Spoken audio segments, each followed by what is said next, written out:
వాక్యం చూస్తున్న మీ అందరికీ కూడా యేసుక్రీస్తునామములో వందనములు శుభములు తెలియజేస్తున్నాను. ఇక్కడ నేను దినాన సమూయేలు గ్రంథం 11 అధ్యాయాన్ని మనం ధ్యానం చేసాం. సమూయేలు గ్రంథం 11 అధ్యాయంలో మనం చూసినట్లయితే అక్కడ యాబేషు వారి దగ్గరికి నాహాషు రాజు వాళ్ళ దగ్గరికి వచ్చి వాళ్ళందరూ కూడా యుద్ధం చేయడానికి వస్తే యాబేషు వారు అన్నారు కదా, మీతో సహవాసం కలిగి ఉంటాం, మేము మీకు దాసులుగా ఉంటామంటే వీరు అన్నారు కదా, నాహాషు వారు వాళ్ళు అన్నారు, అమ్మోన్ రాజు మీ కనులు ఒడబీకి మాకు ఇచ్చేస్తే మేము మీతో సహవాసం కలిగి ఉంటాం అని చెప్పని అన్నారు. ఆ తర్వాత వాళ్ళు సరే మీరు ఇలా మాట్లాడుతున్నాక మాకు ఎవరో సహాయం చేసే వాళ్ళు ఎవరు లేకపోతే మేము అదే పని చేస్తామని చెప్పి వీళ్ళు అలాగే వెళ్ళి ఇశ్రాయేలు ప్రజలకు వెళ్ళి చెప్పారు. ఇశ్రాయేలు ప్రజలకు చెప్తే వాళ్ళందరూ కూడా ఏడుస్తున్నారు, గోల చేస్తున్నారు. మా పనే మాకు సరిపోతుంది, ఇదేంటా బాబు గోల అన్నట్టుగా. ఆ తర్వాత ఆ విషయాన్ని సౌలుకు తెలిసినప్పుడు సౌలు వెళ్ళి వాళ్ళందరూ కూడా ఎడ్లని తునకలుగా చేసి దేశం అంతటి కూడా పంపించి వాళ్ళందరూ కూడా హెచ్చరిక చేసి వాళ్ళందరూ కూడా యుద్ధానికి రావాలన్నప్పుడు అందరూ కూడా యుద్ధానికి వచ్చారు, యుద్ధం చేశారు. యుద్ధంలో దేవుడు విజయం ఇచ్చాడు, జయం ఇచ్చాడు. ఆ తర్వాత రాజుగా ఆయన్ని స్థిరపరిచాడు. ఈ 12 అధ్యాయంలో మనం చూసినట్లయితే అప్పుడు సమూయేలు ఇశ్రాయేలు అందరితో ఇట్లనెను, ఆలకించుడి, మీరు నాతో చెప్పిన మాట అంగీకరించి మీ మీద ఒకరిని రాజుగా నియమించి ఉన్నాను. రాజు మీ కార్యములను జరిగించును. నేను తల నిరిసిన ముసలివాడను, నా కుమారులు మీ మధ్య ఉన్నారు. బాల్యము నాట నుండి నేటి వరకు నేను మీ కార్యములను జరిగించుతూ వచ్చి తిని, ఇదిగో నేనున్నాను.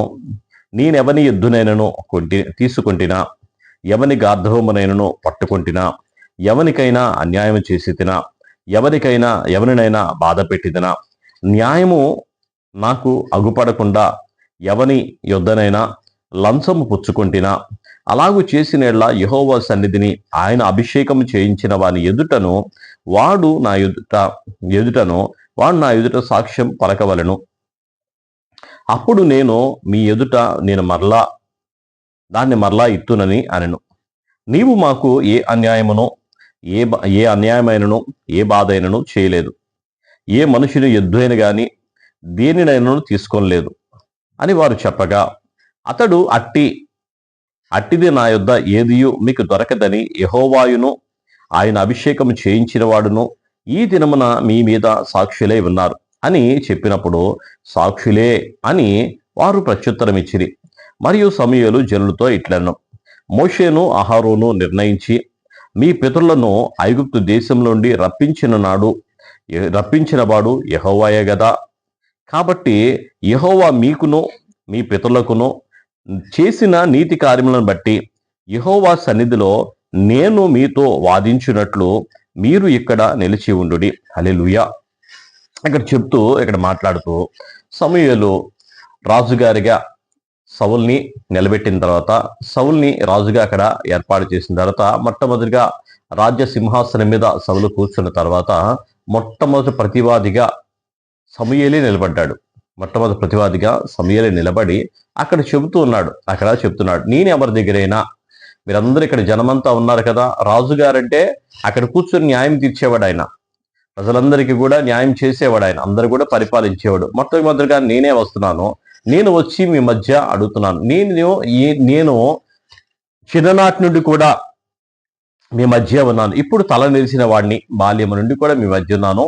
ఇప్పుడు తల నిలిచిన వాడును, మీ మధ్య ఉండగా మీకు ఇన్ని రోజులు కూడా న్యాయం తీర్చాను. ఎప్పుడైనా సరే నేను నీ దగ్గర ఉన్నా, నా పిల్లలు నీ దగ్గర ఉన్నారు, నేను ఎప్పుడైనా సరే మీ దగ్గర అన్యాయముగా ఎప్పుడైనా మీ మధ్య ఉన్నానా? మీ దగ్గర ఎవరి దగ్గరైనా ఎద్దు కానీ గాడిద కానీ తీసుకొని న్యాయాన్ని ఏ రోజైనా తిప్పివేశానా? ఏ రోజైనా సరే మీకు అన్యాయంగా మాట్లాడడం కానీ, ఎవరి దగ్గరైనా అన్యాయం చేయడం కానీ ఏదైనా నా దగ్గర ఉందా అని చెప్పి రాజుగారు ఎదురు చెప్తూ, ఏదైనా ఉంటే మీరు చెప్పండి, ఇదిగో రాజుగారు ఎక్కడున్నారు, ఏదైనా ఉంటే చెప్పండి, ఆయన నాకు శిక్ష విధిస్తాడు, మీ మధ్య అలాంటిది ఏమీ నా దగ్గర దొరకదు అని చెప్పి అనగానే ఈ ప్రజలందరూ అన్నారు కదా, నిజమేనయ్యా, నువ్వు మా మధ్యలో ఏ రోజు కూడా నీ దగ్గర ఏ దోషము ఏ లోపము కూడా మేము చూడలేదు, ఏ తప్పు కూడా నువ్వు చేయలేదు, ఎవరికైనా అన్యాయం చేయలేదు అని చెప్పాడు.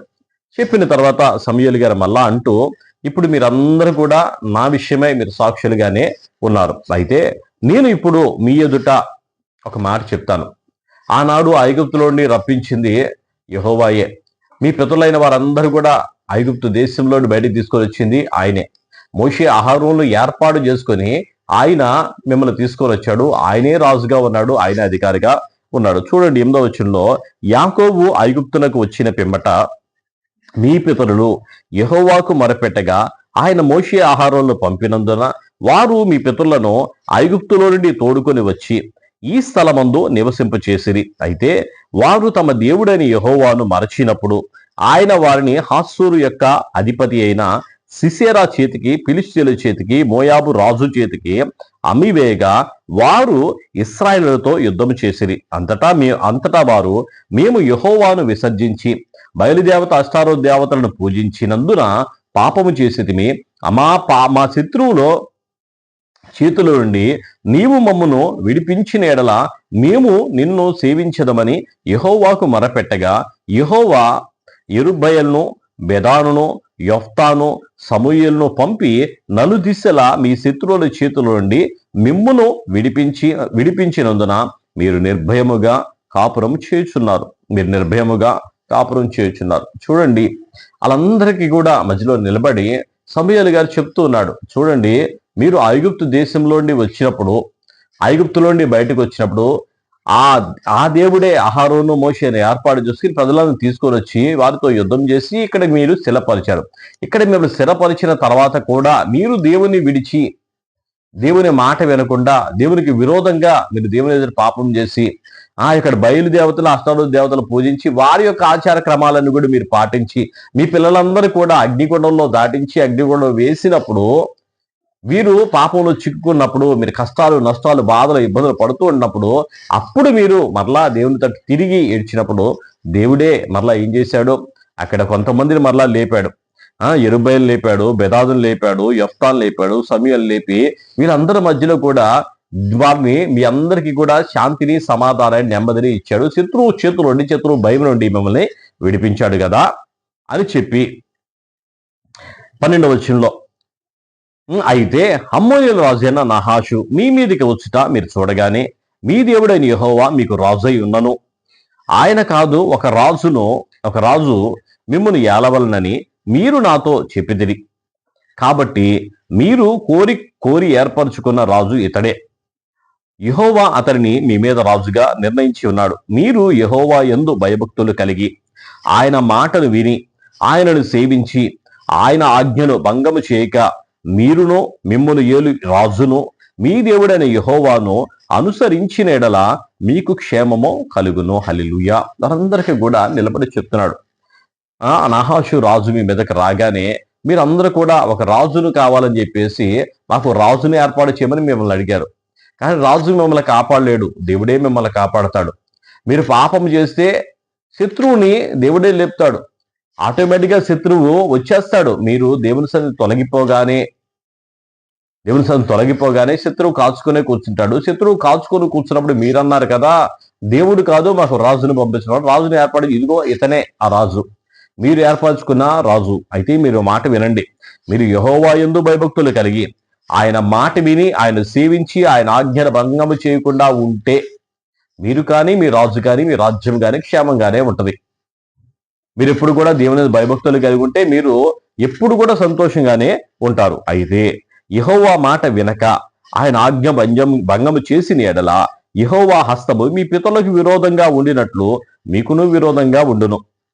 మీరు నిలచి చూస్తుండగా యెహోవా జరిగించు ఈ గొప్ప కార్యమును కనిపెట్టుడి. గోధుమ కోత కాలము ఇదే కదా. మీరు రాజును నిర్ణయింపమని అడిగినందుచేత యెహోవా దృష్టికి మీరు చేసిన కీడు గొప్పదని మీరు గ్రహించి తెలుసుకున్నట్టుకై యెహోవా ఉరుములను వర్షములను పంపునట్లు నేను ఆయన్ను వేడుకొనుచున్నాను.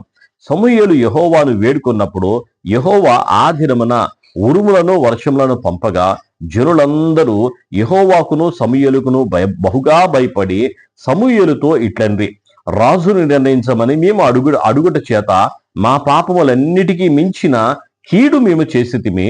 కాబట్టి మేము మరణము కాకుండా నీ దాసులమైన మా కొరకు నీ దేవుడైన యెహోవాను ప్రార్థించుము. అంతటా సమూయేలు జనులతో ఇట్లను, భయపడకుడి, మీరు ఈ కీడు చేసిన మాట నిజమే. అయితే యెహోవాను విసర్జింపకుండా ఆయనను అనుసరించుచు పూర్ణ హృదయముతో ఆయనను సేవించుడి. ఆయనను విసర్జింపకుడి. ఆయన విసర్జించు వారు ప్రయోజనం మాలిన రక్షింపలేని మాయాస్వరూపములను అనుసరించుదురు. నిజముగా అవి మాయే. యెహోవా మిమ్మును తనకు జనముగా చేసుకొనుటకు ఇష్టము కలిగి ఉన్నాడు. తన ఘనమైన నామము నిమిత్తము తన జనములను ఆయన విడనాడడు. నా మట్టుకు నేను మీ నిమిత్తం ప్రార్థన చేయుట మానుట వలన యెహోవాకు విరోధంగా పాపము చేసిన వాడు నగుదును. అది నాకు దూరమగునుగాక. కానీ శ్రేష్టమైన చక్కని మార్గమును మీకు బోధింతునో, ఆయన మీ కొరకు ఎన్ని గొప్ప కార్యములు చేసినో అది మీరు తలంచుకొని, మీరు యెహోవా యందు భయభక్తులు కలిగి నిష్కపటులై పూర్ణ హృదయముతో ఆయన సేవించుట ఆవశ్యకము. మీరు కీడు చేయువారైతే తప్పకుండా మీరును మీ రాజును నాశనమగుదురు. హల్లెలూయా చెప్తున్నాడు. మరలా వాళ్ళందరికీ కూడా రాజు సమూయేలు గారు నిలబడి, మీరు కోరిన కోరిక చాలా అది దేవునికి విరోధమైంది. దేవుడు మీకు రాజుగా ఉంటే కాదు, మనుషుల్లో రాజు కావాలని కోరుకున్నారు. దేవుడు సహాయం చేస్తాడంటే కాదు, మనుషుల్లో సహాయం కావాలని కోరుకున్నారు. అంటే దేవుడు కంటికి కనబడ్డు, మనుషులైతే కంటికి కనపడతారు. వాళ్ళ ఆలోచన అంతా కూడా కంటికి కనబడేదాన్ని నమ్మేలాగా ఉన్నారు. దాన్ని కనబడిన దేవుడి వైపు విశ్వాసం అనేది లేదు. విశ్వాసం అనేది ఏంటి? నిరీక్షింపబడి వాడి యొక్క నిజస్వరూపమై ఉన్నది. మనం దేవుని మీద విశ్వాసం ఉంచి కంటికి కనబడదు, కానీ కార్యం మాత్రం జరిగింది. దేవుడు వారికి కంటికి కనబడలేదు, కానీ వారి పక్షాన వారు ఉన్నారు. దేవుని చూసి ఎవడు బతకలేడు. వీరు రాజును కావాలని అడిగారు. రాజును కావాలని అడిగినప్పుడు అలాగే దేవుడు రాజు చేశారు. మీరు అన్నిటికంటే గొప్ప దేవునికి విరోధమైన కీడు మీరు చేశారు. ఈ క్షణమందే దేవుడు మీ మీద ఎంత కోపంగా ఉన్నాడు చూడండి అని చెప్పేసి దేవునికి ప్రార్థన చేస్తే ఉరుములు మెరుపులు ఒక్కసారిగా దిగి వచ్చినప్పుడు జనులందరూ భయపడ్డారు. నిజమే అయ్యా, మేము కీడు చేసాము, అయ్యా మేము పాపం చేశామని చెప్పి అన్నప్పుడు మరలా సమూయేలు గారు అన్నారుగా, భయపడబాకండి, దేవుడు ఉన్నాడని నమ్మండి, దేవుని వైపు తిరగండి, ఆయన విసర్జించొద్దు, ఆయన మాట వినకుండా ఉండొద్దు. ఎవడైనా విసర్జించాడా వాడు మాయాస్వరూపం వైపు తిరిగిపోతాడు, వాడు మనుషుల మాయలో పడిపోతాడు అని వారికి చెప్పి మరలా చెబుతూ వాళ్ళందరినీ కూడా పూర్ణ హృదయముతో ఎక్కడ కల్మషం లేకుండా కపటం లేకుండా దేవుని ఆరాధించండి, దేవుని మహిమపరచండి, దేవుని యందు భయభక్తులు కలిగి మీరు ఉండండి. అలా కాకుండా మీరు ఎవరైనా విసర్జించారా, మీ రాజు విసర్జించారా, మీరు అలాగే నాశనమైపోతారు. మీరు అలాగే దేవుని హస్తము మీ పితలకు విరోధంగానే ఉన్నట్టుగా మీకును విరోధంగా ఉంటది. అంటే లైట్ ఆపగానే చీకటి ఎలాగైతే వచ్చేస్తో దేవుడు మీకు దూరం అయిపోగానే శత్రువు అలాగే మీ దగ్గరికి వస్తాడు. శత్రువు వస్తున్నాడని మీరు ఎంత అరిచి పెట్టినా సరే మీరు తోసివేసిన దాన్ని బట్టి ఆయన రోషము కలిగిన దేవుడు మీ దగ్గర రావడం, మీరైతే ఇబ్బంది పడతారని చెప్పేసి వాళ్ళందరికీ కూడా ఒక మాటగా చెప్పి ఆ ప్రజలందరి ఎదుట రాజు నిలబెట్టి రాజు సింహాసనం దగ్గర ప్రజలందరూ హెచ్చరిక చేసి ఆయన మాట్లాడి వాళ్ళందరూ కూడా బలపరిచి వాళ్ళకి హెచ్చరిక చేసి వాళ్ళని పంపించాడు. దేవుడి మాటలు దీవించి ఆశ్రయించును గాక. ప్రార్థన చేసుకుందాం. స్తోత్రం నాయన, మహాపరిశుద్ధుడైన దేవా మీకే వందనాలు, స్తోత్రాలు. మహోన్నత మహాగరుడ మీకు వందనాలు. వాక్యమై ఉన్న దేవుడు నాయన, వాక్యం ద్వారా మీరు కొద్దిసేపు మాతో మాట్లాడినందుకు మీకు వందనాలు ప్రభువా. అయ్యా, మీ యందు భయభక్తులైనా మిమ్మల్ని పూర్ణ హృదయముతో ఆరాధించే మనస్సును మాకు దయచేసి మీ కృపతో వదిలిచేసి మీరు మహిమ పొందమని యేసు నామములో అడిగి వేడుకొంచున్నాం తండ్రి, ఆమేన్. అందరికీ కూడా ప్రభువైన యేసు క్రీస్తు వందనాలు.